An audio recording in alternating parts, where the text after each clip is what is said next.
What's going on, guys, and welcome to episode 376 of AskGSM here today for Wednesday, February 10th, 2021. I am Graham GSM Matthews. Hope you guys are doing well. If you want to send in a question to the show, you can do so by tweeting me on the Twitter machine at WrestleRant with the hashtag AskGSM. Find me on Facebook as well, facebook.com/Graham.GSM.Matthews. Leave a comment on the post that I usually put up on Tuesday nights, if not on the wall itself. And last but certainly not least, drop your question down below in the comment section on this very video. I'll include your question in next week's edition.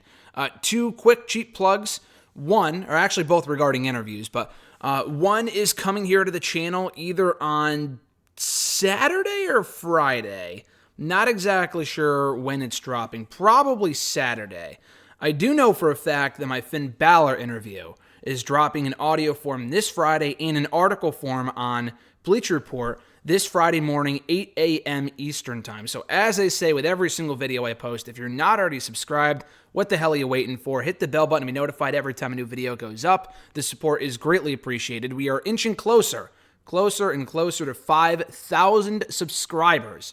We are very, very close. So please help me reach that mark. I would appreciate it. If you do subscribe, you get these Q&A videos every single Wednesday, WrestleRant radio excerpts every single Thursday, exclusive interviews with WWE stars like AJ Styles, Roman Reigns, Finn Balor, Keith Lee, Sasha Banks, Bianca Belair, and so many more right here in the channel almost every single week. And the Finn Balor interview, again, is going up on Friday morning. I also break down Raw Talk, Talking Smack, WWE Untold, WWE 24, WWE Chronicle, and everything else you can possibly imagine. Straight up Steve Austin, Total Bellas, Ms. and Mrs. It's all right here on the channel. So if you're not already subscribed, please do so. And to those that have been subscribed, I appreciate you. So let's get started here first with Romeo Productions from YouTube. Their question was, what do you think Daniel Bryan's direction is going to be heading into WrestleMania? Another cheap plug, I guess, because I would be remiss if I didn't mention this here, that I wrote an article for Daily DDT yesterday, dailyddt.com, talking about why Daniel Bryan has got to be more careful, has got to tread lightly. Not with, I guess with who he puts over, but he's been putting over a lot of people, it seems, in the last couple of months. And he's done a great, it's not like he's putting over Jinder Mahal, okay? Like he's put over Shinsuke Nakamura, Cesaro multiple times, Jey Uso, like that makes perfect sense to me. But it's with how often he loses, I think might become a problem. Beating Daniel Bryan is and should be very special. It still is special. Cesaro tapping him out clean on Friday was cool. But where do we go from here? Is there a push there for Cesaro? Is it just a way to kind of reward him for re-signing recently? I'm not exactly sure. I would really hope that it was the former and they're actually rewarding him with a singles push, not because he re-signed, but because he is that good. Is it too little too late for him? I don't think so. I think if you pushed him now, people would still get behind it. Dolph Ziggler, it's too little too late. I mean, with Dolph, I don't want Cesaro to reach that territory. He's very, very close to reaching that territory of a guy that consistently re-signs for the same treatment. And listen, it's a job at the end of the day. The guy's making money. He's in the biggest wrestling company in the world. I'm not going to fault Cesaro for staying. A guy like Dolph, and I guess Cesaro to an extent, we can say, I've kind of come to this realization in recent years. Because before I would say, oh, Dolph's an idiot for staying, blah, blah, blah. Why not go here or there or whatever? Dolph's one case of a guy that just, it seems like he complains on occasion. Not so much recently, but he used to. About, my push, and I deserve better, blah, blah, blah. And then he stays. You know what I mean? Like a guy like Cesaro, I don't know if he's content or what the hell is going on there. But he's a guy that takes whatever they give him and make the most out of it. So if he's happy there doing what he's doing, a guy like Ricochet who doesn't really complain, and maybe they do behind the scenes. They don't complain on social media, and why would they? Why should they? I don't think that's really the way to go. That's not going to get you a push. It's probably going to get you the opposite. You know what I mean? Like John Moxley, for example, he realized that the money did not matter as much to him. He just wanted to wrestle. That was really what was most important to him, so he went to AEW. People like Dolph and Cesaro, it might be something different. I know this has absolutely nothing to do with your question. I'm just going off on a tangent about Cesaro. But the whole thing with Bryan is that he's put over a lot of people lately. And I think that's great. But the more he loses, the less special it seems when he does lose. As a former, 5-time world champion, former world heavyweight champion, WWE champion, WWE world heavyweight champion, he's won the title, He must have won it 5 times. He won it twice in 2013, once in 2011. That's 3. Once in 2014 at WrestleMania, and then the most recent run in late 2018, early 2019. So he's a 5-time world champion. It really should mean something to beat Daniel Bryan, and currently it does, but he can't be losing every week. That's my problem with the Bryan booking right now. Now, to answer your question as far as where he's going heading into WrestleMania, and I've said this before, but a Seth Rollins feud makes the most sense to me. I am perfectly okay with that. I feel like it would be a massive waste of Daniel Bryan to put him in a fucking multi-man Intercontinental Championship match. I feel like that would be stupid. Just because, I know they did that 5-6 years ago. He won the thing. It was a great match. That's wonderful.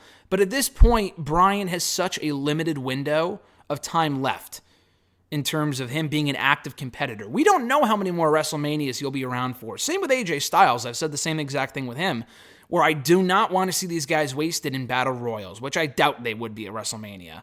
If they were going to be in a battle royal, they would probably just not be on the show at all, like Kevin Owens a couple of years ago. But with Bryan and AJ even more so, because they're even bigger names, treated like bigger stars, multi-time world champions, they should be in significant matches at WrestleMania.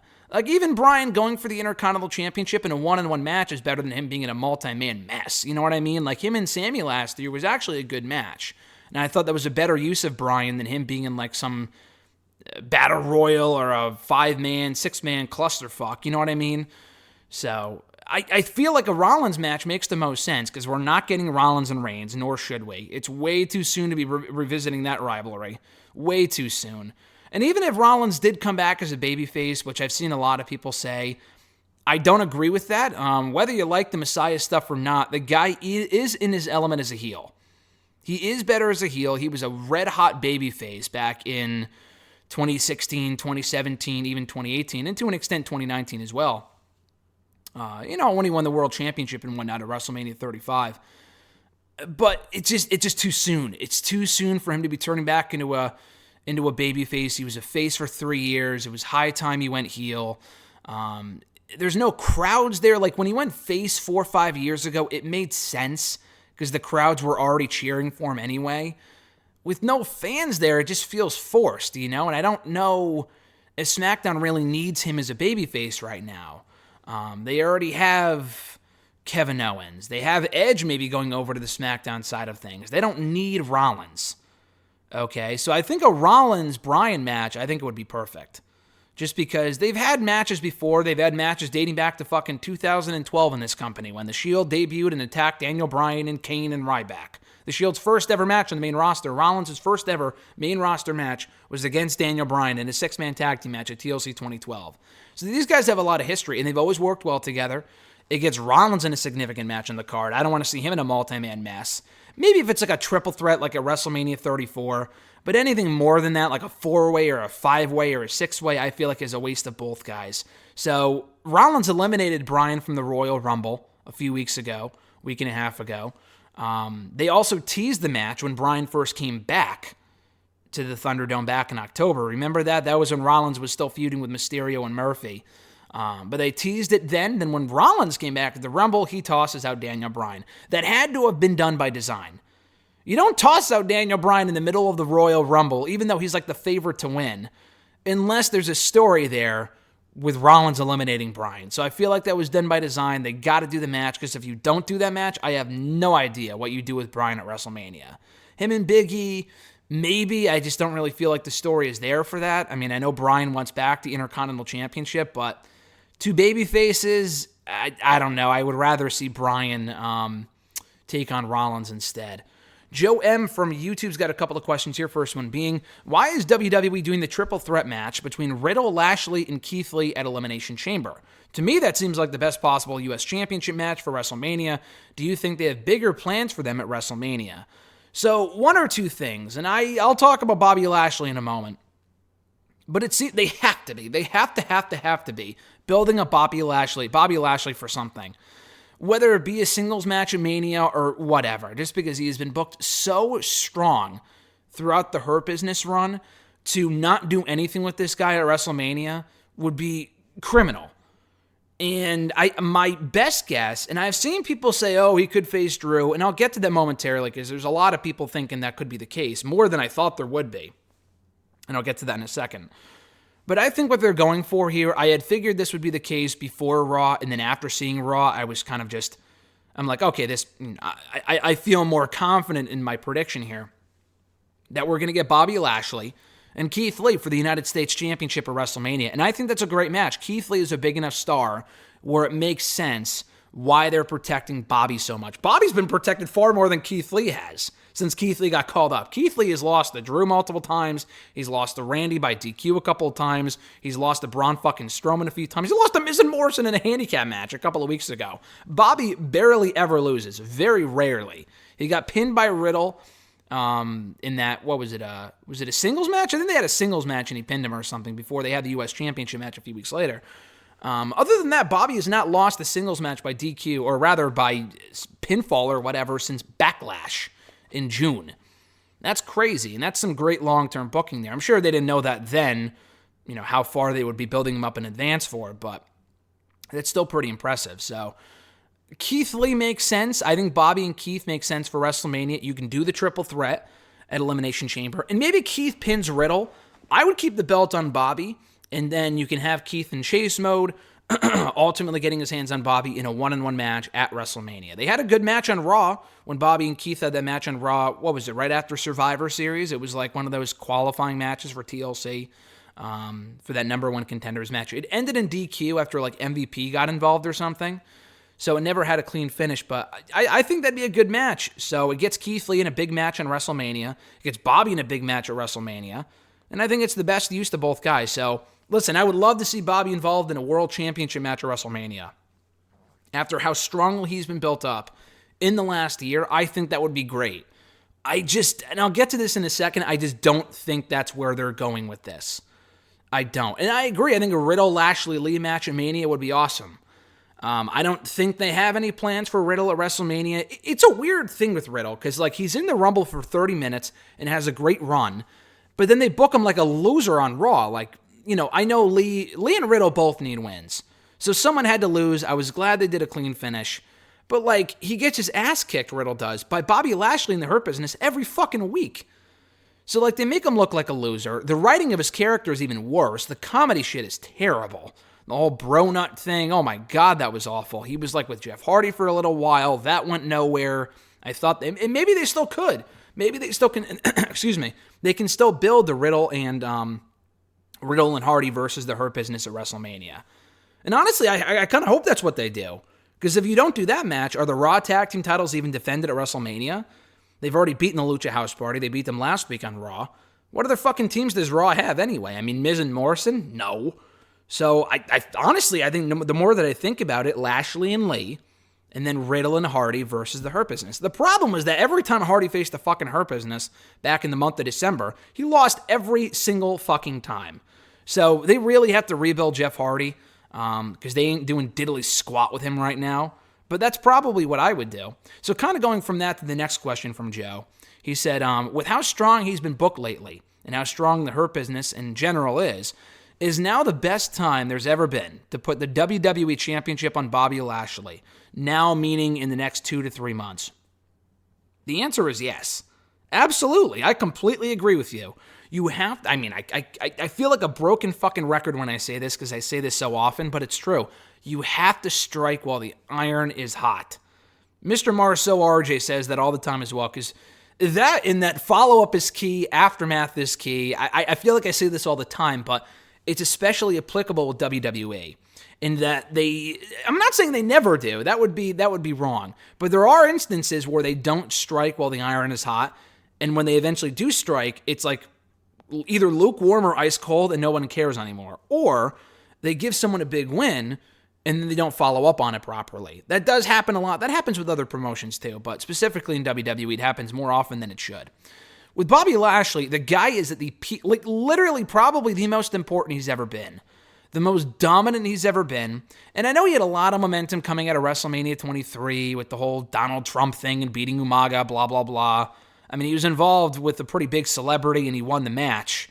He was feuding with Mr. McMahon, but he was also the face of the fucking ECW brand. He wasn't on Raw. By the time he got to Raw, either people didn't care or, he got hurt after the John Cena match. I don't know if they would have pushed him after that.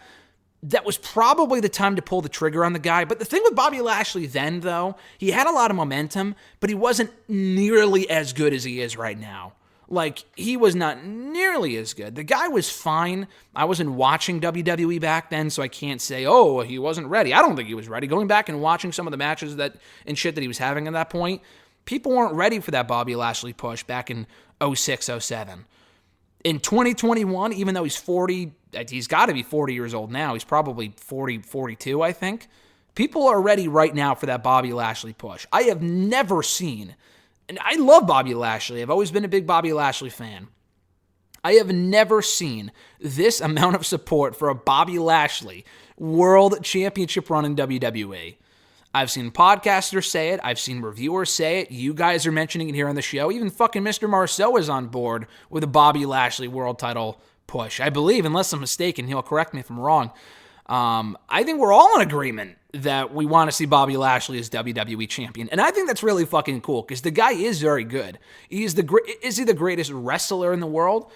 No, but I think he's the full package right now in terms of how he's been booked dominantly. This is the fucking Bobby Lashley I wanted to see 3 years ago when he came back to WWE, and he could have been that guy. At that point, he was ready. WWE wasn't ready. I feel like it's a timing thing with the company because back in 06, 07, they gave him the push, but his work wasn't up to par. In 2018, his work was up to par after that great run in Impact. And you can shit on Impact all you want. He had a great fucking run in Impact. Multi-time world champion, great matches, headlined their biggest show of the year multiple times, beat some of the biggest names of all time. He had a great run over there, okay? But when he came back, the push wasn't there. They had him as a babyface for a while. No one really cared. So at that point, I'm not really sure. I don't know. I mean, at that point, I'm not really sure what went wrong, why they didn't bother pushing him. I'm not exactly sure. But anyway, at this point in time, he is absolutely fucking ready. And I think they are making a major mistake if they don't push Bobby at that level. Now, going off another question, which I'll get to later, and I might as well just mention it here. People mentioning, what about the possibility of Bobby Lashley and Drew at WrestleMania? Drew beat Bobby at Backlash. Now, I know they've done it before, and I'm a big proponent of doing fresh matches, especially at WrestleMania. But it was a great match. It was only one match. They've done it before, obviously, in Impact. I think it'd be pretty fucking cool. Did they do it at Bound for Glory? No, they did it at Slammiversary, I think, and Bobby won. But anyway, and they may have done it again on Impact TV. I'm pretty sure they did. But I think it'd be awesome if you went back to the match at WrestleMania. And Bobby being the one to beat Drew, I think that'd be great. Now, my thing is, do I see them doing it? Absolutely not. Bobby's currently at the U.S. title level. He'll probably be tied up in that picture at least through WrestleMania. And from what it looks like, WWE wants marquee matches at WrestleMania. I'm going to say it, but the Sheamus and Drew match, regardless of what people think about it, and it seems pretty polarizing. Some people don't give a shit. Some people, are invested in it. I am personally, but I can understand why people aren't, just because Sheamus is Sheamus and people either really like him or are bored by him, whatever. That is a bigger match just because it's been built up over longer. The Bobby match would come completely out of nowhere. I know they have history, but there's been no indication that is where they're headed with Bobby Lashley. So not at WrestleMania, but could you, realistically, take the U.S. Championship off? I mean, I guess you could do it while he's champion, but it would be better if it... I'm done with the two-belt shit. So take the U.S. Championship off of him, give it to someone who could use it at this point, like a Lee or a Riddle or someone like that. Could you then put him in the WWE Championship picture coming out of WrestleMania? Absolutely. And honestly, I hope that's what they do. The way that I see it playing out is this. Sheamus beats Drew, at least I hope. I hope this isn't a repeat of WrestleMania 28 with Punk and Jericho, where Punk beat Jericho every fucking time. And listen, they had a great feud, a great series of matches, but Jericho lost all of his fucking heat because he could never win when it mattered most. He lost at the Rumble. He lost at Elimination Chamber. He lost at WrestleMania. He lost at Extreme Rules. Sheamus, if they really want to make this feud work, that was the problem with the Jericho feud. The guy never won it ever, against Punk at a single time. In order for it to really mean something, he needs to win at a certain point. So I think Sheamus winning the championship at Chamber would be perfect. Drew beats pretty much everyone, whatever. And then out of nowhere, boom, bro kick. Sheamus picks up the 1, 2, 3, new champion. And then you just put the belt right back on Drew at WrestleMania. You give Sheamus a nice little run. You put Drew back in chase mode. He gets the moment that he didn't get last year in winning the championship in front of fans. And then you can do Bobby and Drew either at the pay-per-view right after WrestleMania, Money in the Bank, Backlash, whatever, or at the beginning of the summer. And then I would put the belt on Bobby Lashley. I know it sounds like a game of hot potato, but I think it just makes sense. So that's what I would do. Will they do that? I'm not betting on it. I don't know if they see Bobby Lashley at that level, which to me, it makes no fucking sense. Because, like, if it's a guy like a Daniel Bryan or, like, a smaller guy, like, they don't, I mean, obviously those people have won world titles before, but like a Sami Zayn, I don't see them ever pushing Sami at the world championship level. Is he even world championship material? I don't know. It's debatable. I always thought that he was as a babyface, as a heel. Maybe his current gimmick isn't really world championship worthy, in my opinion, but I like Sami a lot. I can understand why they don't see Sami at that level. Bobby Lashley has everything you could possibly imagine and what you would want out of a world champion. The guy can go in the ring. He's not fucking Daniel Bryan in there, but the guy is very good. He can talk, but even if, you don't want to have him talk, you have MVP as the mouthpiece. He has the dominant heel faction. He has an awesome aura about him. He looks like $1 million. I mean, what the fuck are we waiting for here? I mean, the guy's not getting any younger. So, to answer your question, very short and succinct, I would like to see Lashley at that level. I would like to see him in the WWE Championship picture. I would like to see him as WWE Champion. Do I, in the immediate future, do I ever see him winning the championship? Unfortunately, just knowing WWE's track record, I don't. But I do want to see that, though.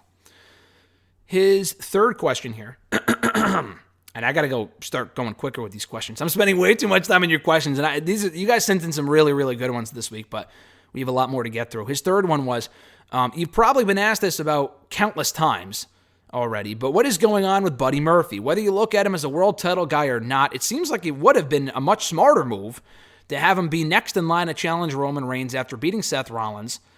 After Murphy beat Rollins. I thought you were talking about Roman. Rather than going back to the well, pushing older guys like Cesaro and Shinsuke Nakamura, or guys that we've already seen in that position countless times before, like Kevin Owens.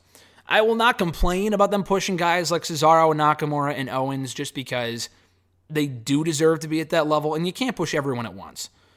But I'm fine with the current, if they are actually pushing these people, which Nakamura I'm not sold on. He hasn't been on SmackDown in a few weeks. Didn't have a great Rumble run. He beat Bryan. He beat Jey Uso, but will they actually follow up on that? That's the question. I don't know. Cesaro, same thing. It's cool to see those guys spotlighted. I don't really associate, why are they pushing Cesaro, Nakamura, and Owens, but not Murphy? I think those are two totally different things. I will completely agree, though. Why the fuck did they just completely waste that win over Rollins for Murphy? I mean, I had read something from Meltzer, and you got to keep this stuff. You got to take anything that guy says with a grain of salt. And I tweeted this last week, and I got a lot of feedback on it in terms of people agreeing with me. When Meltzer said, Edge pushed for himself to win the Rumble, while Bryan, they're both a part of creative, but Bryan puts people over. And I mean, I'm mentioning Bryan's name a lot on this episode, and I love Daniel Bryan, but they were saying he puts over a lot of people, whereas Edge pushed for himself to be in the Mania main event. Dude, just shut the fuck up. That's one of the dumbest things that I've ever heard. Edge is demanding that he come back and be in the WrestleMania main event. Just stop it. Just stop. I mean, the AEW bias is so clear. I just wish he would just stop it. It's so stupid. But anyway, he had said something along the lines in the last few days about how the whole Steve Cutler thing affected Murphy. In that because they pulled Cutler and Murphy, again, I feel like this is dumb too. He's just kind of, he literally watches the show like the rest of us and just, I don't know if people run with it as reports or if he's just speculating like a fan like all of us and then the dirt sheets think that it's a report from him. I don't fucking know. I don't listen to his show. But apparently he made the the speculation. He had speculated that because Cutler and Blake were pulled from the Mysterio-Corbin feud because Cutler had COVID and then they released him, whatever, just last week, that Murphy's push was affected too because he was supposed to be part of that feud. And I assume it was going to lead, what it looked like it was leading to was Ray and Dominic and Murphy versus Corbin and then his Knights, which was dumb. But it got them back on the show. They pulled him away from Jackson Riker, whatever. So that's what was going to happen, I assume. Just because Steve Cutler wasn't there doesn't mean... Well, the whole thing is that Murphy should not have been involved in that shit to begin with. After he beat Rollins, you just moved the fuck on. The whole Aaliyah shit was so fucking stupid. It was one of the worst parts of SmackDown and Raw in 2020. After he beat Rollins, he can make out with his 19-year-old girlfriend and then just move the fuck on. Like, she doesn't need to continue to accompany him to ringside. It's just embarrassing. It makes no sense. He doesn't need the Mysterios. He doesn't need anyone at this point. He got what he needed to out of the Rollins partnership. It was perfect. The pupil turned on the mentor, and then you move on. He beat him, you capitalize off of it, and then you fucking move on. They literally did nothing with the guy. I don't want to hear these excuses that, oh, Cutler wasn't on TV, so we couldn't use Murphy. What fucking bullshit. He could have absolutely faced... Big E won the Intercontinental Championship on Christmas. He could have absolutely entered the Intercontinental Championship picture. And I love Apollo Crews, but he could have been in the Apollo Crews spot right now. And I think what they're doing with Crews is great. But he could be in that title picture as well. He could have been... I don't know about a Roman match, and I think a Roman match would have been cool.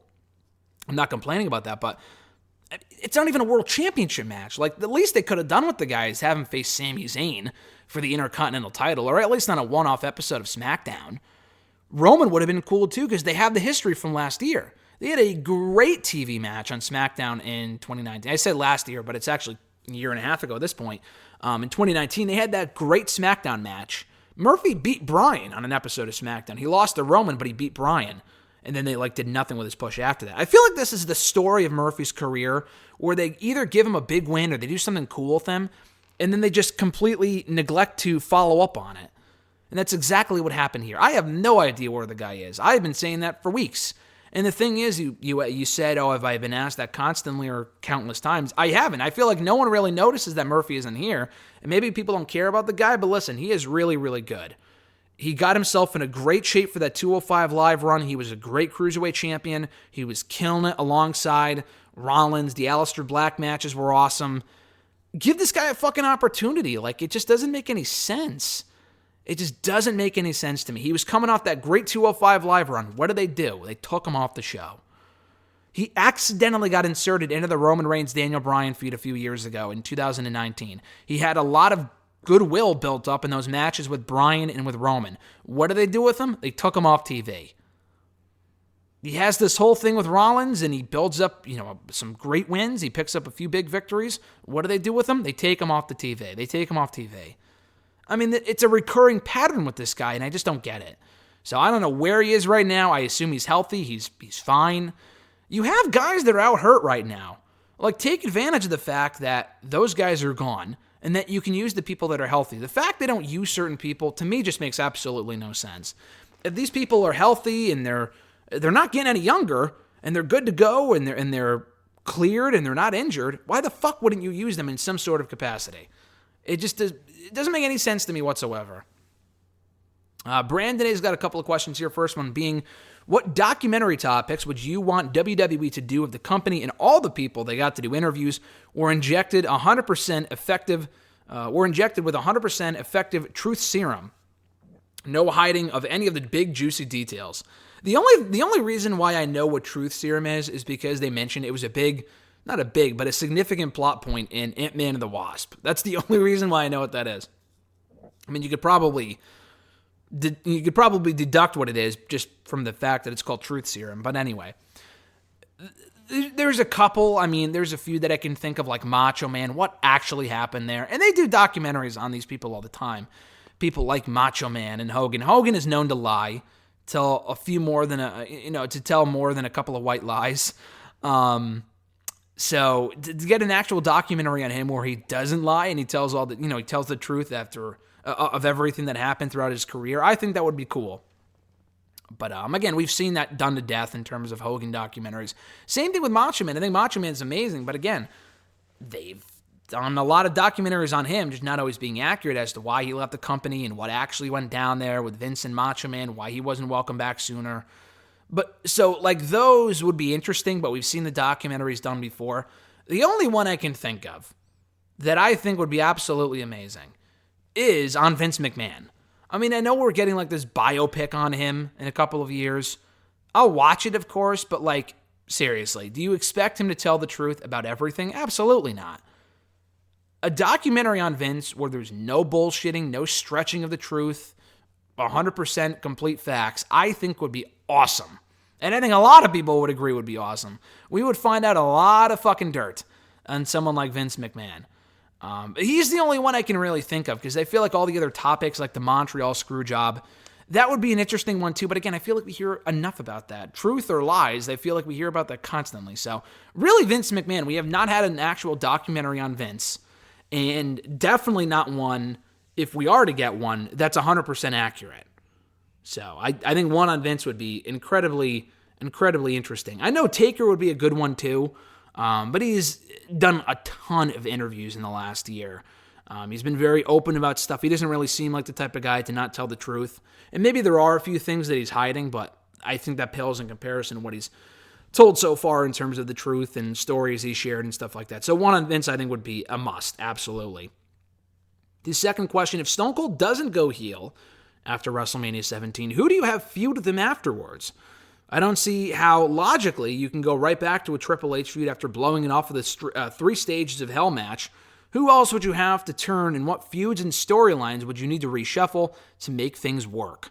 Well, I would say the Triple H match, just because, yeah, I know they blew it off at the No Way Out pay-per-view in a 3 stages of hell match. But the thing with that is that Triple H won that match. And I know he lost at WrestleMania, but the next night on Raw, he can say, listen, Stone Cold, I fucking beat you. And their chemistry was always top-notch. I don't think anyone would have complained, especially back then, about seeing another Triple H Stone Cold match. Maybe you can build to it for SummerSlam, but I feel like it would have more of an effect if you did it at the next pay-per-view. Because by SummerSlam, people would have forgotten, I think. A lot of people would have just been like, oh, why are they doing this now and not right after the fact? But he held a win over the now WWE champion. So that could have been the Backlash match. Instead of doing the 2-man power trip with them against Taker and Kane, blah, blah, blah, you could have done Triple H and Austin, if only for one match, at Backlash, give Stone Cold his win back, and then move on from it. They weren't going to do that because Triple H didn't want to lose.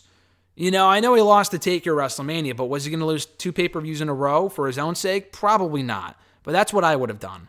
If you're saying let's not go back to that right away, 2 people that would make sense if Stone Cold's a babyface would be Undertaker, because again, he's coming off the win of Triple H. He beat the guy who beat the champion. So either you can do a triple threat feud at Backlash Judgment Day, or you just do Taker and Steve Austin straight up. Now, I know it's not exactly a fresh match. They had done it a few times in 98. They did it at SummerSlam that year. But you can either turn Taker, which he ended up going heel for 2002 anyway. So you either turn Taker and do that feud. And when they did it in 98, I don't think Taker was a heel. I don't think Austin was a heel either. I think it was just a battle of the babyfaces in the SummerSlam main event, if I remember correctly. So you can turn Taker heel instead, because he was already kind of heading in that direction. Or just keep him babyface and then do it again.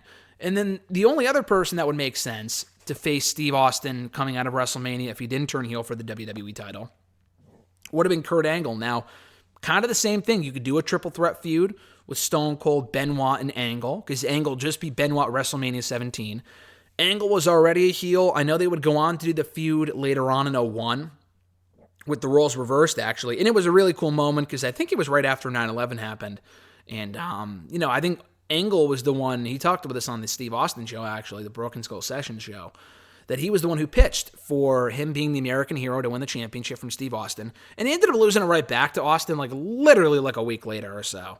But it still made for a great moment. And people don't remember the fact that he held the belt for so short because the moment of him winning was so great. I guess you wouldn't really get that moment if Steve Austin was a babyface, but I don't know. It's hard to say, but you could still do it coming out of WrestleMania. Angle beat Benoit. So you either do Austin and Angle, which would have been fucking great, and it was great later on in the year, or you can do Austin, Benoit, and Angle in a triple threat. Or I think, didn't they do at one point an Austin triple threat with Jericho and Benoit, later on in the summer? So you could have just done that sooner. There are options. I mean, I know Jericho was a face. He was already Intercontinental Champion. He could have dropped the belt a couple days later. It didn't really matter. They could have done Jericho and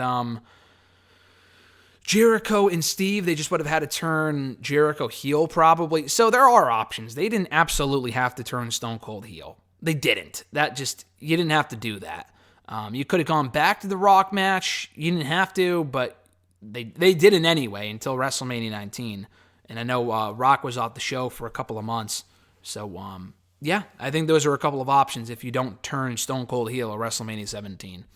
And then his third question, similarly to the last question, a lot of people thought Triple H versus The Rock should have been the main event for WrestleMania 2000. I looked up their rivalry for 1999 and early 2000. Between WrestleMania 15 and WrestleMania 16, they had 10 matches against each other one-on-one. 2 matches were cage matches, 2 were strap matches, and several were championship matches. 3 were also pay-per-view matches. The rivalry itself was WrestleMania worthy, but I believe they did that match too many times for them to justify it as a standout match for WrestleMania that year. I believe nobody would have had a problem with the Fatal 4-Way if 2 things were different. 1, if the 4-Way was just a better match, and 2, if the undercard actually had a few good singles matches. WrestleMania 2000 wasn't good because it was an overbooked mess throughout the card.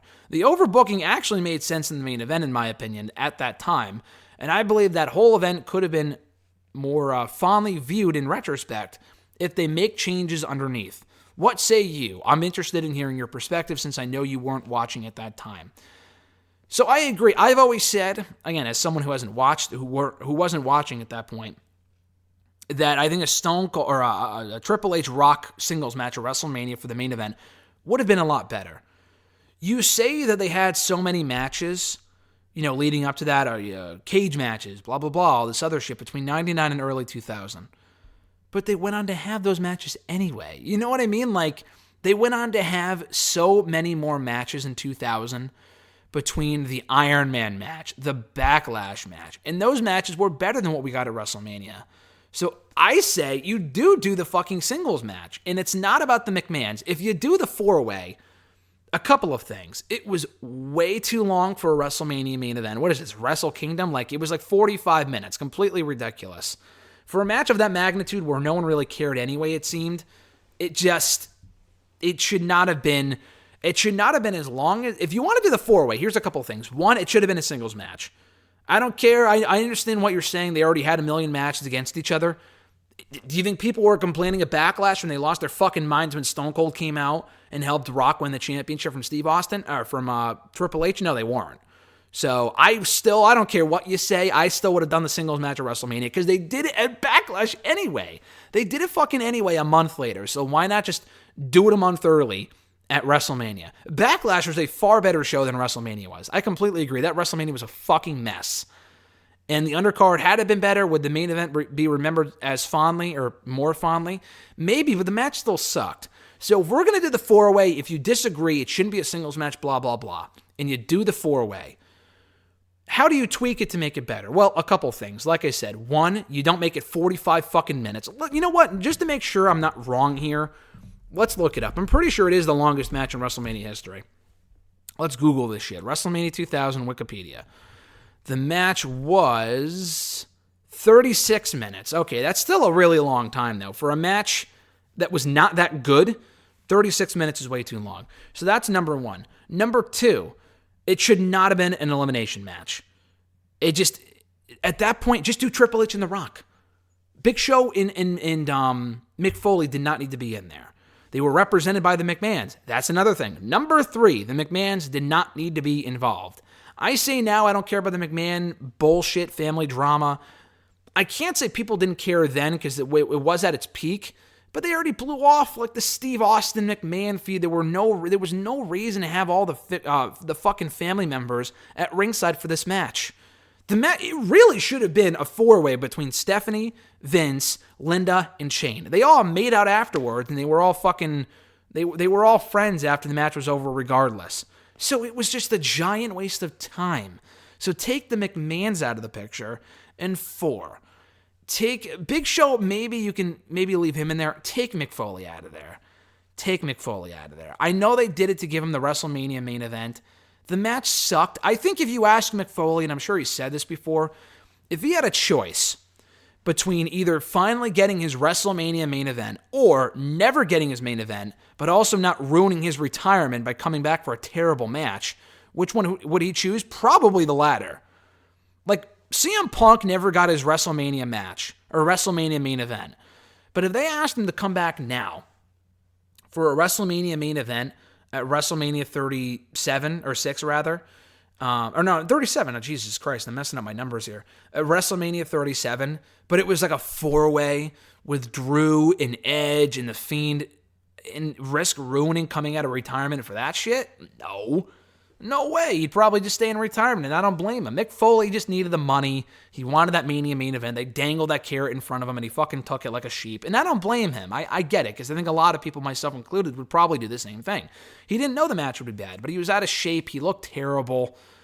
If you're going to do that, take Foley out of there and live up to the original WrestleMania billing of Chris Jericho. Because it's not like Big Show was doing anything significant at that point. I know he came close to winning the Rumble. Jericho was doing the China thing, so it probably would have been a little abrupt, but you could have built him up in the course of a couple of months. So put Jericho in there instead. That was the original WrestleMania main event, was Jericho instead of Foley. It would have been a better match, even if Jericho got eliminated 5 minutes in. I mean, it would have been better than having Foley in there looking like an idiot. So that if you really want to stick with the 4-way, there's a lot of things that would need to change, but I maintain you do Austin. Why do I keep saying Steve Austin? You do Rock, you do Triple H one-on-one at WrestleMania. It doesn't matter if they had 1 million matches up to that point or one. The fact of the matter is they had one more match a month later. I mean, they had multiple, actually, including the Iron Man match, and it was arguably the greatest Iron Man match of all time. They did it again the next month or two, and people still bought it. It was still a great match, so it doesn't matter if they had done it 1 million times before, because it was still great. So it didn't matter. Noel from Facebook, their question was, now with New Japan Pro Wrestling working with AEW, what are the top 5 matches that you would like to see, and do you see the AEW World Championship on the line at Wrestle Kingdom down the line? So for the second part of that question, I do. They used to do that with the Ring of Honor Championship, actually, where they would have the Ring of Honor World title defended at a few Wrestle Kingdoms in like 2015, 2016, I think 2017 as well. Definitely 2016 and 2017. I don't know about 2015, but they did it a few times. And then the AEW World Championship match would be even bigger, because AEW is a bigger presence at this point, I would say, than Ring of Honor does. So, yeah, if they get this working relationship worked out, in the near future, and it looks like they will. We just passed Wrestle Kingdom, so the odds of there being an AEW World title match at WrestleMania, or rather that would be cool. Wrestle Kingdom next year, which is also cool. I would say are significant. I think there's a decent chance that happens. I do. I don't know if they can work it out by then, but it's not impossible by any means. So I think it will happen, probably on the sooner side. As far as what matches I want to see between AEW and New Japan talent, as I think it was Brandon said a couple of weeks ago, we've seen all the top players in AEW do matches over there before. So 2 matches I'm going to write here. Actually, 3 matches. 3 matches I wrote down here we've already seen. I just think it would be cool to revisit these matches. And then beyond that, what you do with them, I don't know. But 2 of those matches are 1, Omega Okada. Now, again, I know they've had 4 or 5 matches against each other. They were some of the greatest of all time. To run that back, and I think they were going to run it back for that MSG show over WrestleMania 35 weekend 2 years ago, which would have been amazing because I was there for that. Although Okada and Jay White was very good too. That was still a very good show. But Okada and Omega one more time would have been incredible. So that would be cool to see one more time, this time over in the States. I think that'd be amazing. You probably have Okada win, but I mean, it doesn't really matter. Speaking of Omega, him and Ibushi. Now, I know they've done the match before. I think they might have done it in like the G1 Climax back in 2018 when they were doing the whole Golden Lovers thing. But I've said this before. They never really blew that off. I think the big blow-off to the Golden Lovers storyline was the Cody Ibushi Omega triple threat at some point in late 2018, and Omega retained the title that night. They never had a big singles match in a big pay-per-view. Maybe earlier on in their careers, but definitely not in 2018 when I think they should have been. I really think the match at Wrestle Kingdom 2019 should have been Ibushi taking the title off of Omega. They gave it to Tanahashi, and that's fine. That was still a cool moment and a great match. But I really think it should have been Ibushi, just given the story they were telling up to that point.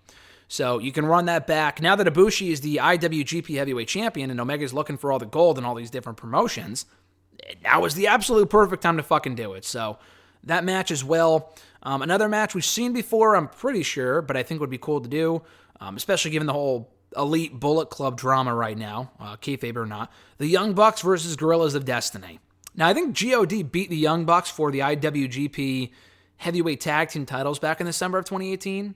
And the Young Bucks, I don't think ever avenged that loss, and it never really, that whole like, OG Bullet Club shit, it never really went anywhere. Like, they took the tag titles from the Bucks. There was never this big blow-off. They just kind of turned their backs on Cody and Omega and all these other guys. And then that was it. They never really followed up on. I don't follow the product, but from what I heard, they never really blew that off. So you can revisit that with the Young Bucks saying they're the Bullet Club, blah, blah, blah, but GOD are the actual still Bullet Club. They haven't left. So you can do that. Tag titles for tag titles. 2 matches, I don't think they've done it all, which I think would be cool. 1, Jeff Cobb and Brian Cage. I'm a big Jeff Cobb fan. I think you guys know that. I've said that many times. I got the chance to meet him a couple of years ago. Very nice guy. He's a fucking hoss. I think him coming over to AEW for another one shot, this time against Brian Cage, would be awesome. Like an FTW title match between those two would be fucking sick. So sign me up on Cobb and Cage. And then finally, Will Ospreay and Darby Allin, I feel like is an absolute given. Now, I know Ospreay has moved on to like heavyweight competitors.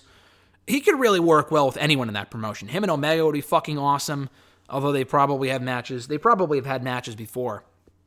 Ospreay versus pretty much anyone. Him and Cody, did they have a match?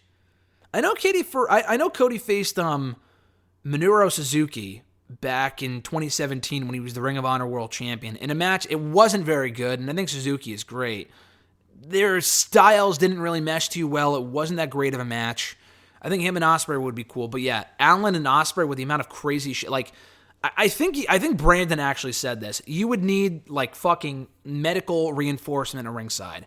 You would need doctors just to ensure that they don't do any crazy shit, and if they do, that they're attended to very quickly, because one of these guys could die if you do that match. But it would be awesome, though. At Lex to Giacomo, my love Alexis, her question was, she sent this in last week, but she said from Twitter, if you had the chance to cast a movie of your life, who would play your family and what would it be called? We already discussed this off the air. I brought this up to her after she sent it. I'm not good with like, fucking George Clooney would play my dad. Like, actually it'd be kind of cool, but like, I don't know. I don't really think of like my family as, I can cast this person as my mom. Like, if it was me and I was filming a movie, first of all, I wouldn't do a movie. I would write a book.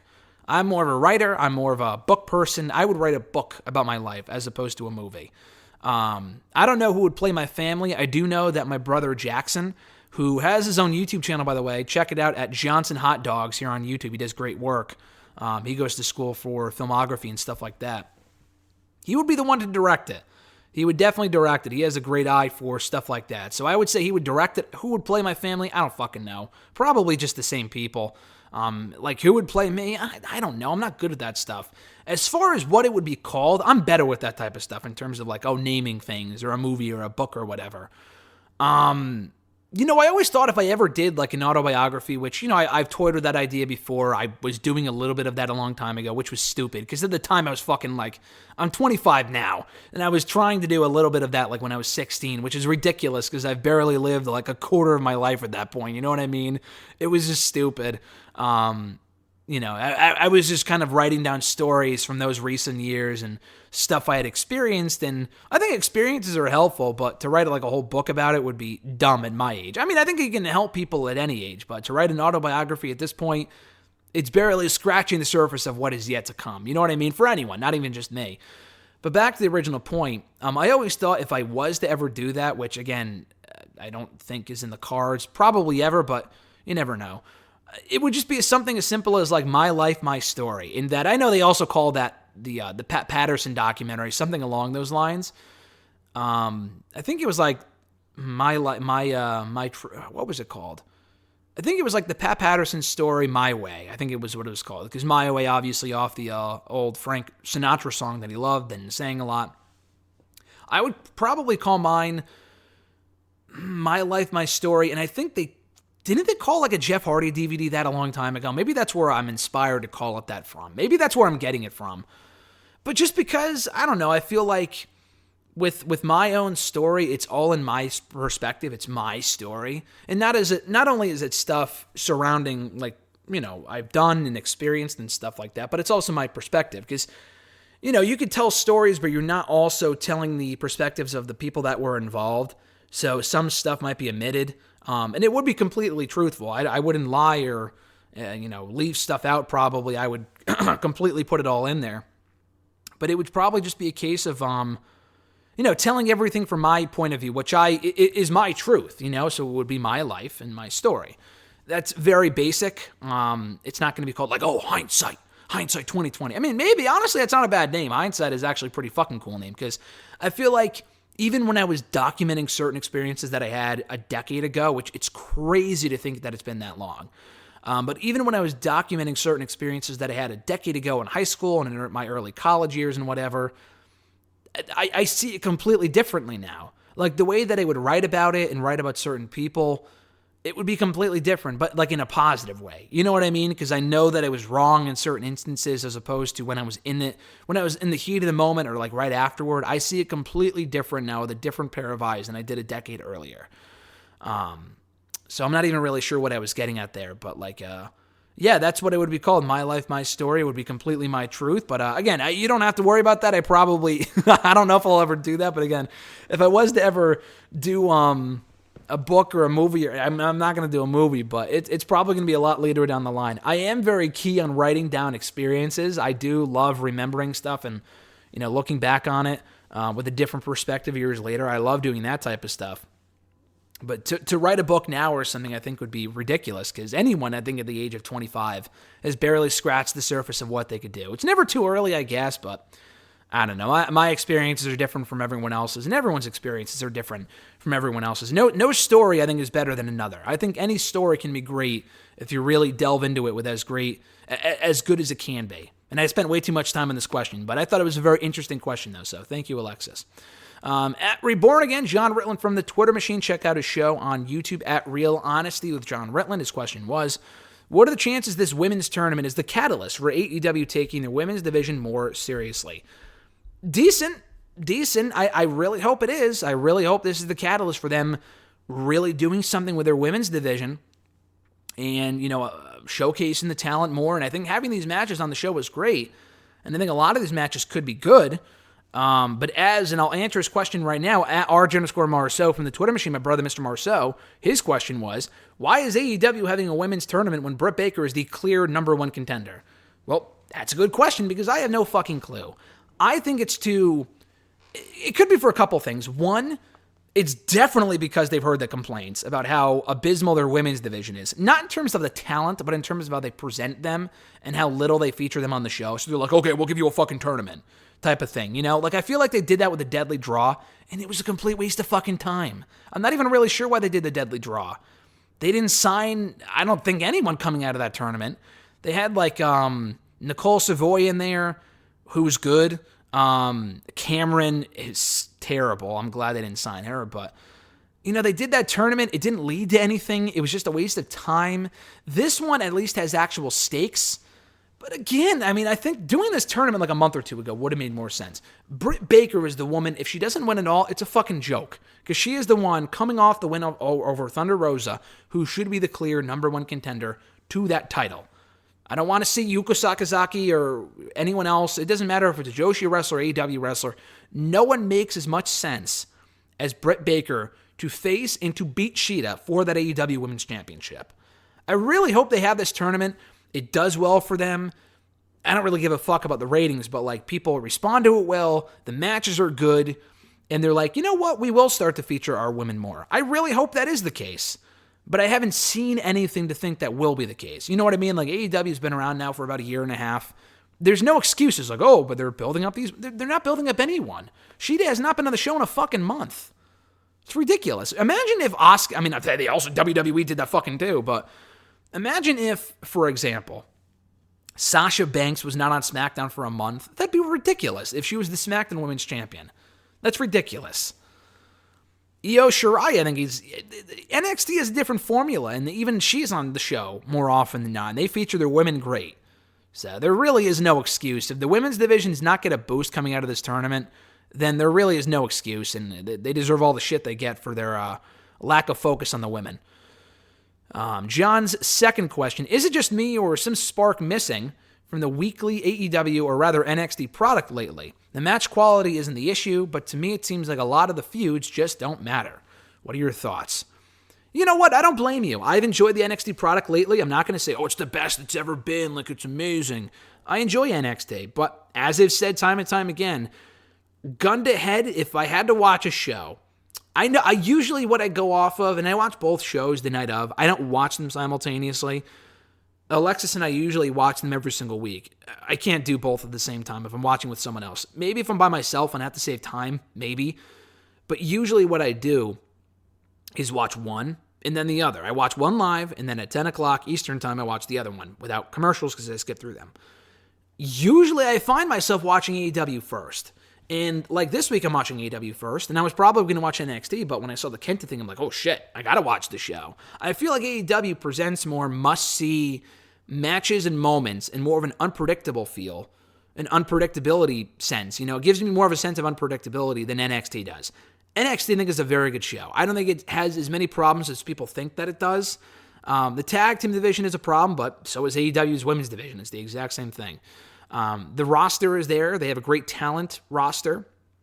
They do have an issue in that they've kind of featured the same people for so long now. Dream has been there fucking forever. They got to either just cut bait, just do something, because the guy's been there forever. And he has a lot of issues, so calling him up probably wouldn't be the answer. But like Adam Cole's been there for a long time. Gargano, Ciampa. They are building up newer stars, but they haven't really had an influx of new talent in a while. I think bringing in MSK was smart. They've had these Evolve guys, August Gray, and people like that. I think that's cool. Kurt Stallion. But yeah, just some of the feuds, like, listen, Shotzi and Candice have had a good feud. Does it really matter? Not really. It's a feud for the sake of a feud. It's nothing special, you know. The women's feud has been pretty basic between Shirai, Storm, and Martinez. I kind of go more off match quality, but you're right. There has to be some stakes for some of these feuds. The fact that the tag team titles have not been defended on a fucking TakeOver in literally a year is ridiculous. Literally since TakeOver Portland on Valentine's Day weekend last year. And they won't even be defended this weekend either. That is completely ridiculous. I know they're doing the whole tag team tournaments, but it's stupid. It's really dumb, so. Yeah, I'm trying to think what other feuds are there. Kushida and Gargano, again, pretty basic stuff, but it's solid. I feel like NXT relies more on basic and solid storytelling than like... I feel like AEW is a good mixture of NXT and the main roster because they have some sports entertainment elements. I don't give a fuck about the wedding shit and stuff like that. I don't. There's a lot of issues that I have with AEW too. They have more issues, I think, than NXT does. But at least they capture that like must-see feel that Raw will sometimes have, or definitely SmackDown in terms of anything can happen.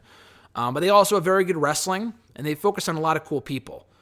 And they're also refreshing their roster constantly. Like NXT hasn't really had a roster reset in a while. They've brought in a few names here and there, but they haven't really had a new class of people in terms of like, oh, this person's coming in quite some time. I don't know if that's a pandemic thing or they're just not calling up people as quickly anymore. I don't really know. But yeah, I think NXT is a good show. I think it's a very good show. I think people kind of underestimate and go, oh, it's not what it used to be, so it sucks. Like, not really. I think if you call NXT a bad show, then I'm not sure what fucking show you're watching because Raw is every Monday, not on a Wednesday. But yeah, I think between the two, AEW is just a better, more must-see show, and NXT has got some stuff to work on. And you know, I don't agree with the whole like, oh, they shouldn't have gone live. It shouldn't be 2 hours. Like at some point, the brand's got to grow. And I think having it live is way better than taping it a month in advance when the spoilers are out there. That used to fucking piss me off all the time. Like when Ciampa beat Aleister Black for the NXT Championship on NXT TV, we found out about it a fucking week earlier when they taped it. Because WWE themselves fucking spoiled it and you can't stay away from that shit. So I think the live shows are just a lot better. The no fans there really hurts. AEW at least has some fans. NXT is a handful with the Capitol Wrestling Center, but it's not what AEW does, and it's not what it used to be in Full Sail. That's a big, big part of it, too. And I've said this a million times, but not having the fans is also a very significant factor for why NXT doesn't feel as exciting as it used to be. At noob_n_co1991, what are your thoughts on Jim Cornette's controversial tweet on Joshi Wrestling? I pretty much say that he literally doesn't watch Joshi Wrestling even to this day. I mean, obviously not. Jim Cornette does not strike me as a Joshi Wrestling person. Jim Cornette, I think sometimes has good takes. This is my thoughts on Jim Cornette. He has good takes sometimes, if not most of the time, but the way he goes about saying them is very questionable. Like, for example, when he says that Kenny Omega in the tweet that you're referencing has a fetish for women's wrestling, I'm sure Kenny Omega absolutely loves women's wrestling. But to publicly say that the guy has a fetish for women's wrestling, or specifically not women's wrestling, Joshi wrestling, is... I've seen people call it racist. Maybe it is. I'd really have to look into it more and think about it. I'm not sure. That didn't strike me as racist. It just struck me as a dumb thing to say. He was basically just saying that the whole, like that Twitter account, I forgot what her name was. Mika, it's one of the girls in the tournament. She was like, oh, I am the deity of shit. And it was just, that does nothing for me personally. I don't give a fuck about whoever the hell that is. I don't know who they are. If I don't know who they are, I'm not going to really care, but especially if they're tweeting about shit and piss, like, that to me was stupid. And listen, he agrees with that. He doesn't care about it, but the way he goes about saying it is very stupid. So I'm not a Jim Cornette hater. I'm also not his biggest fan because he does say a lot of stupid stuff that is either misogynistic or racist or just ignorant. It's because of how he says it, and I feel like he says it either to be funny or he says it because you know it's going to garner attention, or a bit of both, you know? All he had to say was, this is stupid, why are you tweeting about poop? You know what I mean? Like, that's all he had to say, and I completely agree. I think it's stupid, too. I think it's really dumb. I saw some of the tweets that girl was putting out. A lot of people are eating that shit up, maybe not literally, but pun intended. I don't get it. Maybe if the girl goes in there and has an amazing match on Dynamite, then I'll be sold.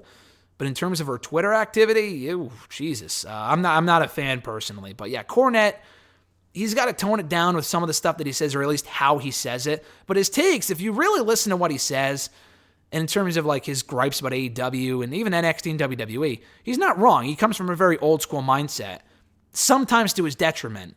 But like the fetish thing, it's like, dude, it's not necessary, and it just garners more negative attention. And at that point, people aren't going to listen. They're not going to want to listen to your takes. That's what I think his problem is, because he has made so many enemies, and he says a lot of dumb stuff. Before he can even get to the good stuff, people just stop listening after the dumb racist stuff or the dumb misogynistic stuff. And at that point, people just don't want to finish what he has to say. So if he tones back on that a little bit, then I think he's golden. Unfortunately, I don't think he will. But I am a Jim Cornette fan. I do like the guy. But a lot of what he says, and at least how he says it, again, very, very questionable.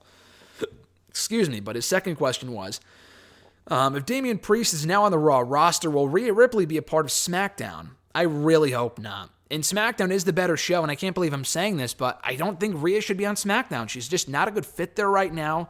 They're already giving Bianca the big babyface push. So if you're giving that big push to Bianca, Sasha's kind of a babyface for now. What do you do with Rhea Ripley? Does she feud with fucking Carmella at WrestleMania? Like, she needs to be on Raw. Raw already has a lot of women, I get that. But she needs the feud with Charlotte, and it makes just... Raw's women's division needs a lot of help. She eliminated Alexa Bliss from the Rumble. You can follow up on that if you want. So either her and Charlotte, or her and Bliss, or her and Asuka, if you want to go down a fresh route with her. She's got to be on Raw. I know Damian went to Raw. I don't think he should have gone to Raw, but they're doing that for the whole Bad Bunny thing. I know he was supposed to go to SmackDown, but like Owens and Reigns reportedly vetoed it, and rightfully so, because not the fact that he was going to SmackDown, but the fact that he should not have been involved in their feud, because it would have made absolutely no fucking sense. That would have been so random. At least the Bad Bunny thing makes more sense, and you know, it is what it is. It's getting them popular, or mainstream attention, whatever. But I think Priest should have gone to SmackDown, and Ripley should have gone to Raw. But even with Priest on Raw, I still say that Ripley should go to Raw. I think Raw needs way more help than SmackDown. And you can put anyone on Raw, and the Raw booking can ruin them. But just looking at the landscape of the Raw women's division compared to SmackDown's and who's getting the big push going into WrestleMania, Rhea should be on Raw, in my opinion. Let's see here. I already answered RJ's question. At Shane1998 David, what's your favorite Royal Rumble? Well, I said this a couple weeks ago, I think. But if you're saying my favorite Royal Rumble match, it might be 2020. I'm going to be honest with you. I was there for the 2018 one, and the 2018 one was awesome. That is still one of my favorites I've ever seen.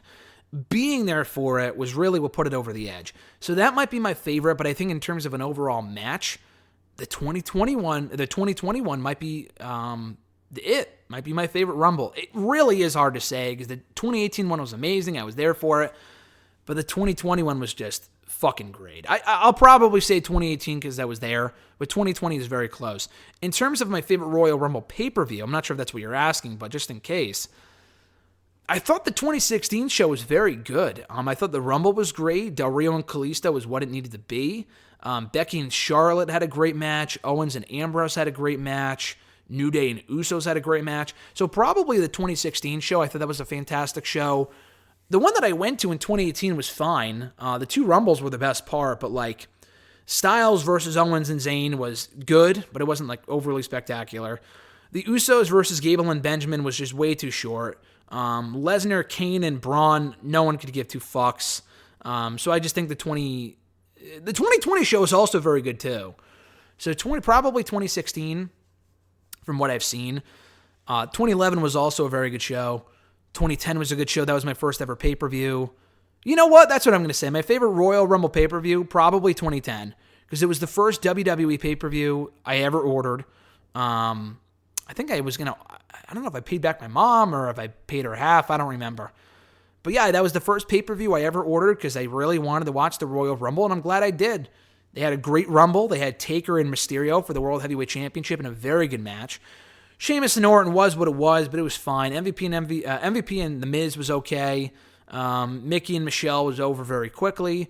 And even Ezekiel Jackson and Christian for the ECW Championship was a very good match too. So I got to go the 2010 Rumble just because I have very fond memories of that pay-per-view because it was the very first pay-per-view I watched live. Not in person, but the first pay-per-view I ever ordered, and it was a lot of fun. At Kid Wicked from Twitter, will there ever in all of pro wrestling be a better delivered line than "Oh my hole"? The Nia Jax line from Raw on Monday.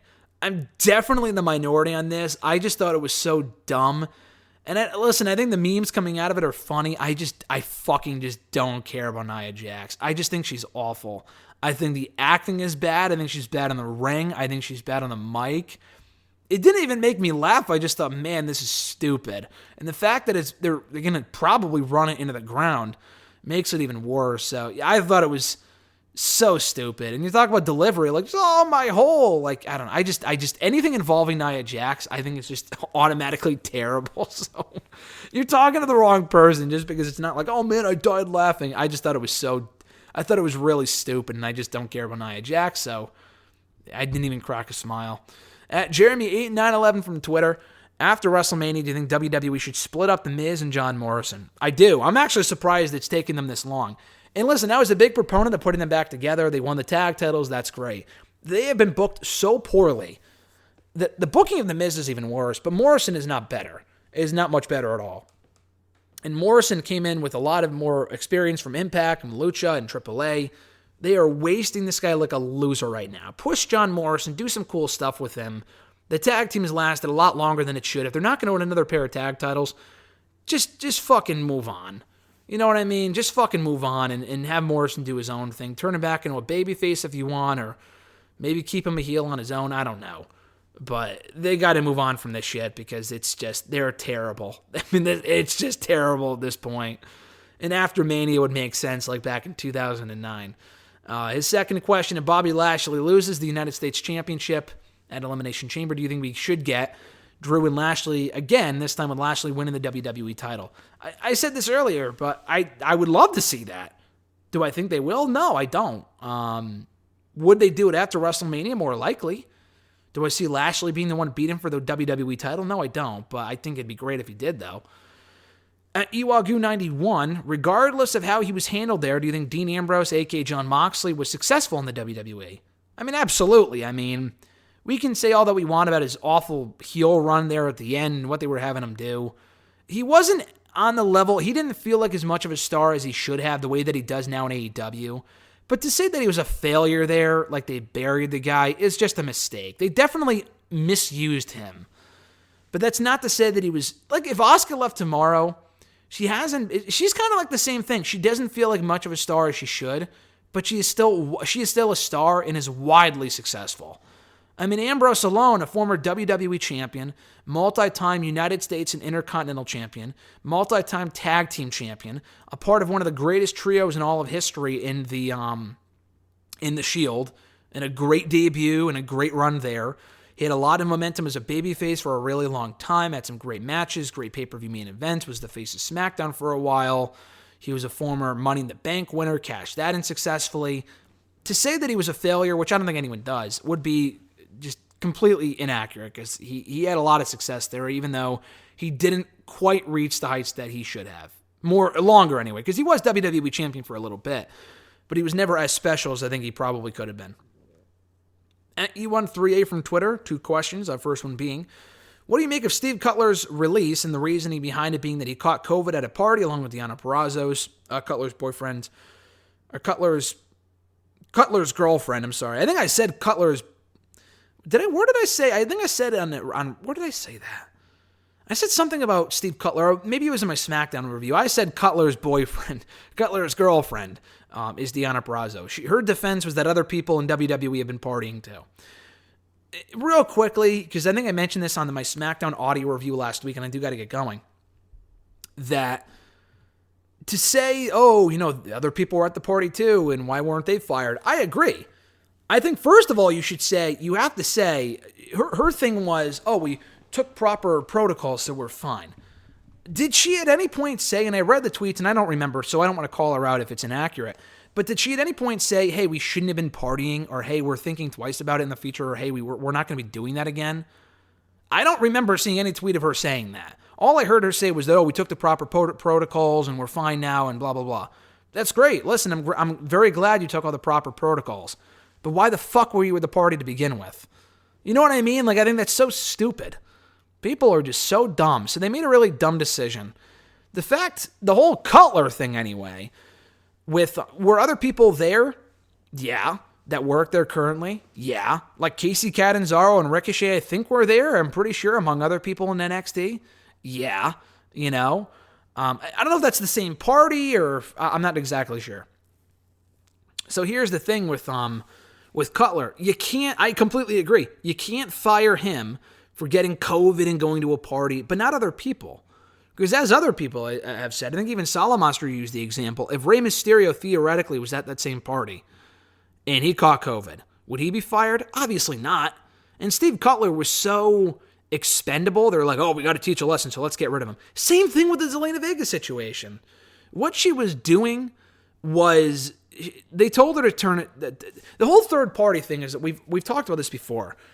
They told them to stop doing the third-party shit, which was dumb. But, hey, listen, if your boss tells you to do it, you do it. She wasn't, shutting it off, or she wasn't getting off the third-party platforms, so they fired her for it. That didn't surprise me. My thing is that you can't make exceptions. Zelina was very expendable. She was a big part of the show for a little while, but she's not going to be this future Becky Lynch, you know what I mean? So they can afford to get rid of her. But if it was someone else... If someone else kept streaming, I don't know if Paige is still streaming and people like that.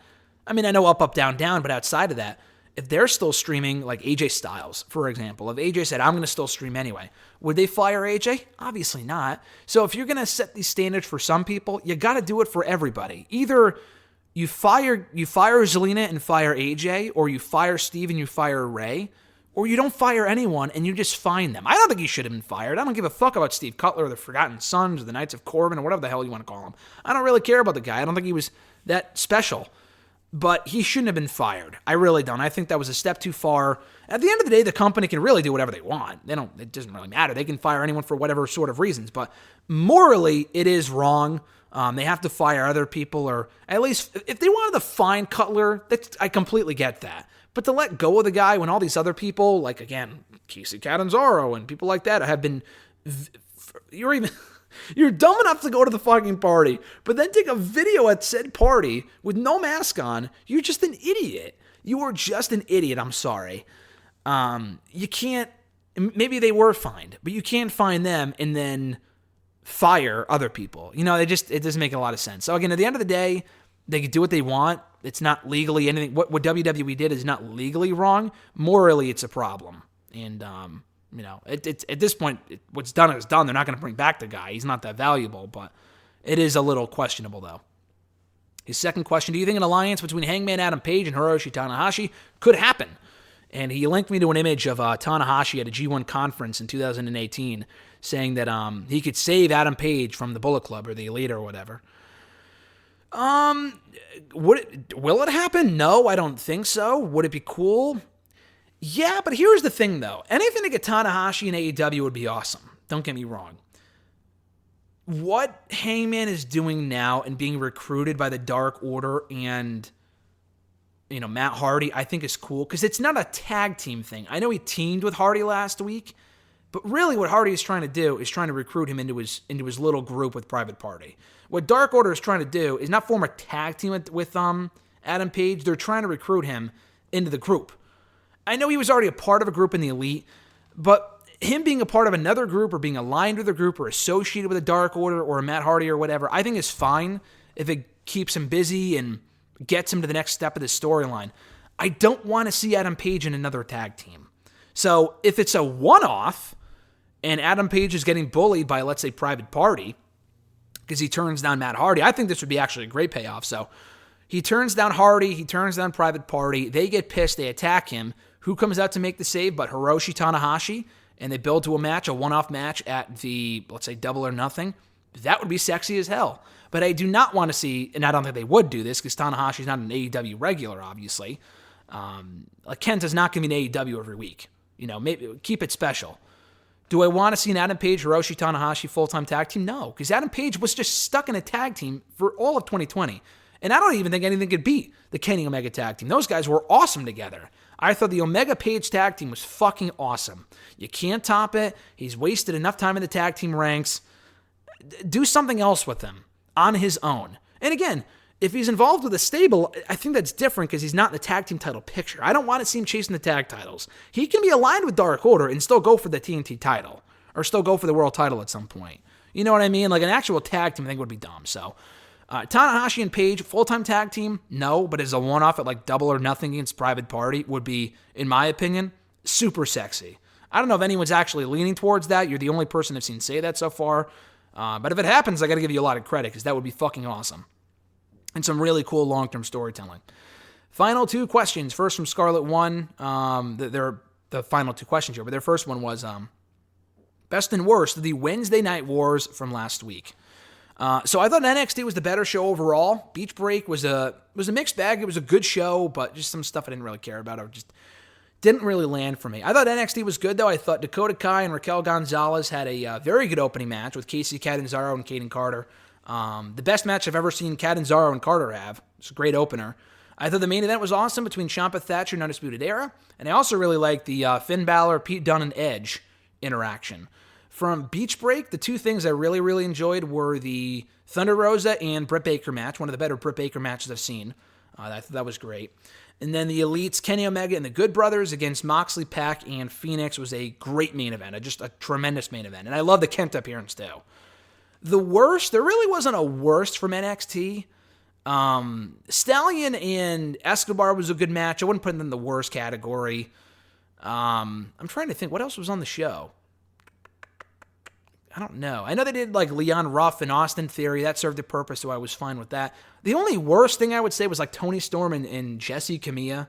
Not because it was a bad match, but just because it was really just a backdrop for the Mercedes Martinez interference when Io Shirai came out as well. And it's two heels, I think. I'm pretty sure Camilla's a heel and Tony's a heel, so it was kind of weird. That's the only thing I would say was the worst from NXT. From Beach Break, the Tag Team Battle Royal, I thought was a fucking mess. It was all over the place. They had to eliminate everybody as opposed to just like, oh, one member of the team is out, the whole team is gone. That makes more sense. And it's also less confusing. So what they did instead, people were getting eliminated left and right. It was hard to follow. Oh my God, interference. I like the outcome. I'm glad Jericho and MJF won, but the match itself was all over the place. And then the wedding, I thought, was just a complete waste of time. They'd been building to this for like literally 5 or 6 months. And it was so underwhelming. And I guess it was an actual wedding, so maybe that's why there weren't any shenanigans until afterward. But like Orange Cassidy and Chuck Taylor, messing with it and crashing the party was completely predictable. There was nothing special about that whatsoever. I mean, it was better than the Lana and Lashley wedding, but that's not saying much because that was the drizzling shits. This was just fucking boring. Having Father James Mitchell be the priest or the minister or whatever, I thought was awesome. I'm a big fan of his. I love his work and Impact. I think he's just great, and I think more companies should be using him. But other than his cameo, I thought it was just a stupid segment. And then the final question from @Scarlet1 for the day. We're going long here today, but you guys sent in a lot of great questions. How much do you think AEW itself benefits from partnering with various promotions? That's a great question. I think they could have benefited more in the beginning when they didn't have a deep enough roster and they could have used people from all these different promotions. AEW has so many people under contract now that you don't even see on Dynamite. Like, a lot of them are even just on Dark. Like, we haven't seen Scorpio Sky in ages, it feels like, on Dynamite. We haven't seen Shawn Spears in a while. They have so many people under contract, and they're still signing people. And I think that's good, and they're going to need it for a second show, which, until that debuts, a lot of these people are lost in the shuffle. But they don't need the talent at this point. They don't need outside talent. I think at this point, it honestly doesn't really benefit AEW a lot. The only thing they really benefit from this is telling engaging stories. Like, having the Good Brothers a part of the whole Bullet Club Elite drama with Paige and the Bucks, I think is awesome. So it helps out the storylines, and also gives AEW, as I said when I was answering John's question earlier, it gives Dynamite more of a must-see feel, because you never know what's going to happen. You never know who's going to show up. Not just from Dynamite, but you never know who's going to show up from Impact. You never know who's going to show up from NWA. You never know who's going to show up from New Japan and all these other different promotions. So I think it benefits AEW in that way. And hey, for me, it's making me tune into the show more often than I would have otherwise. Like tonight, I was going to watch NXT because they watched Dynamite first last week. But because of the Kenta appearance, fuck, dude, I'm in. I'm watching Dynamite first tonight. So I know I'm one person, but if there's other people like me, that helps increase the ratings. Because you never know who's going to show up and you never know what's going to happen. So I think it does benefit AEW in that way in boosting their ratings and exposure and stuff like that. And bridging the gap between Impact fans. I mean, I can't imagine there's many fans who watch Impact or New Japan that don't watch AEW, but I'm sure they exist. Obviously, it benefits all the other promotions more. NWA literally isn't even running shows anymore. So, I mean, I don't know if they're officially closed. I haven't heard any official word on that, but like, it's cool. Like, if they weren't partnered with the NWA, you would never see Thunder Rosa. You wouldn't even know who Thunder Rosa is if you weren't watching the NWA before they shut down, before the pandemic. So it's giving them more exposure that they didn't have before. With Impact, it's not like their ratings have skyrocketed. It did for that first Omega appearance, but it's not like their ratings are automatically all this much better, so much better. It is, getting people to talk about Impact more than they would have otherwise, which was not at all. Not to say that Impact is the hottest product right now, but it's a good product and more people are watching it, are aware of it, are checking out their pay-per-views. I think that's great. And then with New Japan, it helps them because they have a TV deal, I think, now. They announced the other day that I think is on Roku TV or beIN Sports or something like that. I think they were in talks with Vice and ESPN, but those fell through, and that sucks. But hey, it's better than nothing. They have a TV deal here in the States. The Access deal fell through after Impact came in and bought Access, so not Impact itself, but the parent company, Anthem, did, so they kind of ran New Japan out of town, which is funny now because they might be working together. Like, they mentioned New Japan on Impact last night. The president of AEW mentioned New Japan on Impact on Tuesday. Like, that's where we currently are in 2021, and it's cool. But it's going to help get them more exposure because, again, I don't watch New Japan. I'm a prime example of someone who does not watch New Japan regularly. I saw all of Wrestle Kingdom both nights, haven't watched anything of New Japan since, and I loosely follow the storylines. But if they have more of a presence here in the States and I'm getting to know more of the talent through Dynamite, I will watch New Japan. And I'll be talking about it more, and it's the same thing with Impact. So I think it's mutually beneficial for everyone. AEW obviously benefits the least, I think, because they already have the talent. They already have a pretty good rating. They could always do better, though. I think it benefits everyone else more. But it's cool to see that Tony Khan realizes that all of wrestling can benefit from working together. And Finn Balor actually said something very similar when I talked to him yesterday for that exclusive interview, which, cheap plug, once again, nice segue here, goes up on Friday. So we talked about the Bullet Club. We talked about companies working together. It was a really, really cool conversation, and he was very candid about a lot of stuff. So segue, that goes up on Friday here on the channel. So if you haven't already subscribed, definitely do so. You'll be notified when that video goes up. If you hit the bell button below this video, you'll be notified when that video goes up. First thing Friday morning in audio form right here on the channel and in article form on Bleacher Report. And as I said, I have another article / interview going up on, I think, Saturday before TakeOver. Spoiler alert, it is NXT related. So that's why it's going up on the weekend as opposed to during the week. But yeah, that should be going up, depending what the results of tonight's NXT are. I'm not exactly sure who I'm talking to, which is why I'm not saying who it is yet, because I don't 100% know.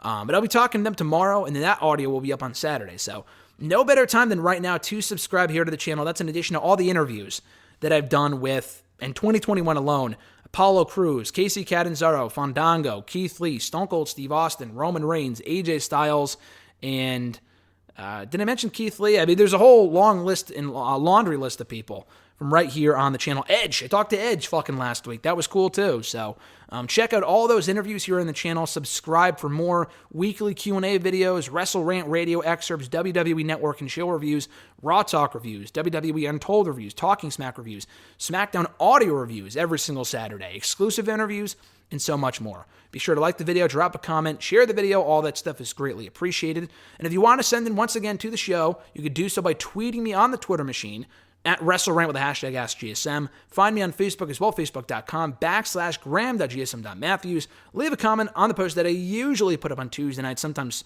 on the later side, but it's usually up there. And finally, right here on this very video in the comment section down below, drop your question, and I'll be sure to include it in next week's edition. So have a great one, guys. It's a great day to be great, so go out, enjoy Dynamite and NXT tonight, and have an awesome day before then. I'm Graham GSM Matthews, and I'll catch your ass down the road.